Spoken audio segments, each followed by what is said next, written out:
जो योजना जैसे जल शक्ति मंत्रालय के अंतर्गत हिस्सा राशि 5% होती है, 95% गवर्नमेंट है। अब उसमें भी विरोध करते हैं कोई लोग, लेकिन ये आप लोग, आपको योजना इस प्रकार की है ऐसा मीडिया कर्मी को दे दे, मीडिया के साथियों को तो छाप देख भी ये योजना है, ये तो होना ही होना है, ऐसा करना ही करना है, तो समर्थन मिल जाएगा तो एक साथ फटाफट खाते में खोल करके इस प्रकार का काम हो जाएगा, तो इनका बढ़िया व्यवस्था हो जाएगी। ऐसे ही आवास केंद्र भी हो सकता है। संबंधित ग्राम पंचायत पंचायत समिति के माध्यम से अपने कामों को प्रस्तावित करती है कि उसमें ये नीड बेस है कि लोगों ने 15 दिवस पहले वो अपने प्रपत्र 6 में अपना आवेदन करते हैं। आप देखें प्रपत्र 6 में जब आवेदन किया जाता है तो विदिन 15 डेज उसको रोजगार देना आवश्यक है, और वो प्रपत्र ग्राम पंचायत पे भी और 6 अन्य कार्मिक, चाहे वो आंगनबाड़ी हो, चाहे वो ग्राम अपने कृषि विभाग का पर्यवेक्षक हो, वहां से भी ये प्राप्त कर सकते हैं।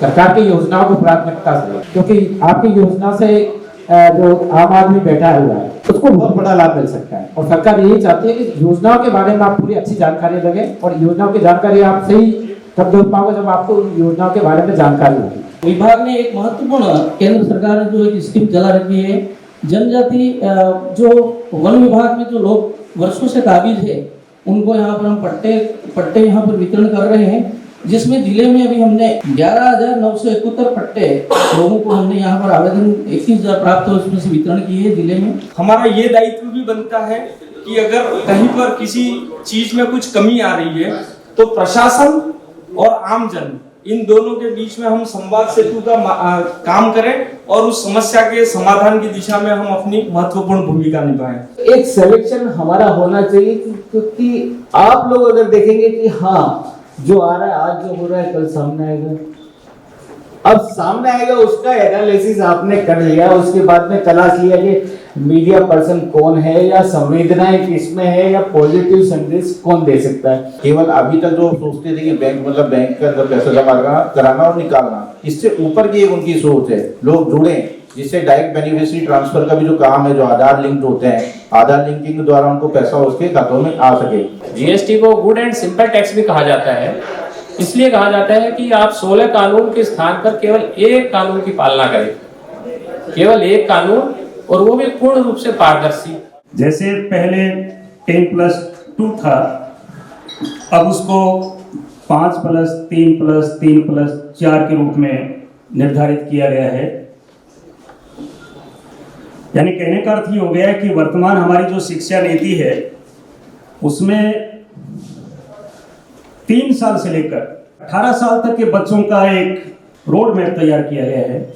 आयुष्मान भारत योजना में ही भारत सरकार ने अभी एक नया पद सृजित किया है स्वास्थ्य कल्याण केंद्रों पर, कम्युनिटी हेल्थ ऑफिसर, और इससे काफी कुछ जो हमारे रूट लेवल की चिकित्सा सुविधाएं थी उसमें बहुत बड़ा आने वाले सालों में आमूल परिवर्तन हम सभी को देखने को मिलेगा। प्रधानमंत्री रोजगार सृजन कार्यक्रम उद्योग सेवा में, जैसे मतलब विनिर्माण सेवा, जो भी आप कोई उत्पादन करते हैं उसमें आपको 50 लाख तक का ऋण उपलब्ध होता है।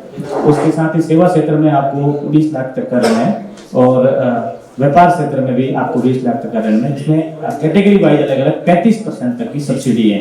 एक्चुअल जो पहुंच है वो पत्रकारों की है, गांव-गांव में ढाणी लेवल तक उनकी पहुंच है, और उनको पता है कि यहाँ पे ये टैलेंट है।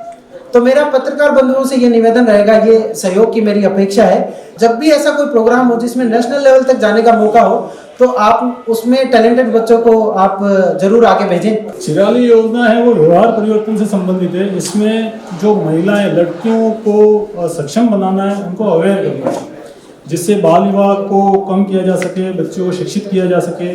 तो हर ग्राम पंचायत में हमने एक शिराली कोर ग्रुप का गठन किया है, जो वहाँ पे सिक्योरिटी ऑडिट करता है, और वहाँ पे हर माह की इसकी 2 बैठकें नियमित रूप से हो गई। ये बड़ा चुनौतियों वाला काम हो गया है कि आज डिजिटल इतना फास्ट हो गया है, सोशल मीडिया इस तरह से, तो एक संघर्ष होता है, कुछ नया निकालने की कोशिश होती है, पत्रकारिता इसमें डाइवर्ट हो गई है।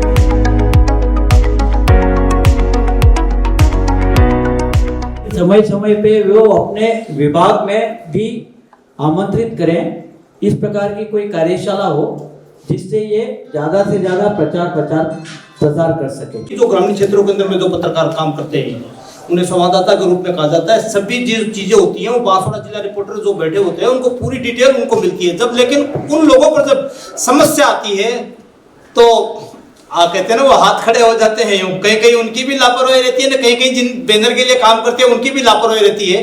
तो ऐसी कंडीशनल के अंदर में पत्रकारों पर बहुत से फर्जी मुकदमे भी दर्ज होते हैं। बांसवाड़ा एक उदाहरण के तौर पर है। तो आप जो सूचना एवं प्रसारण मंत्रालय द्वारा इसकी भी एक समीक्षा की जाए कि इन पत्रकारों के लिए क्या किया जा सकता है और क्या सहयोग कर सकते हैं।